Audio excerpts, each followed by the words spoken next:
12/2/2025 குரோதி வருடம் தை மாதம் 30ஆம் தேதி புதன்கிழமைக்கான பஞ்சாங்கம் கணித்து தந்திருக்கிறார் மதுரை ஜோதிடர் சாய் செல்வம்.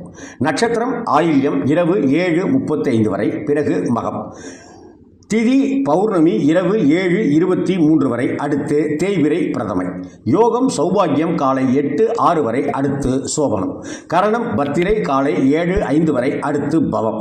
சூலம் வடக்கு, பரிகாரம் பால்.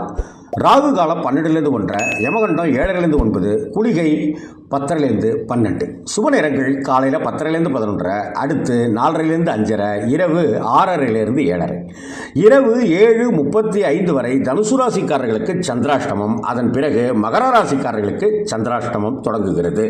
கவனம் தேவை. இன்று பௌர்ணமி நன்னாள். பௌர்ணமி நாளில் நாம் சிவ ஆலயங்களுக்கு சென்று, அம்மன் ஆலயங்களுக்கு சென்று, பெருமாள் ஆலயங்கள்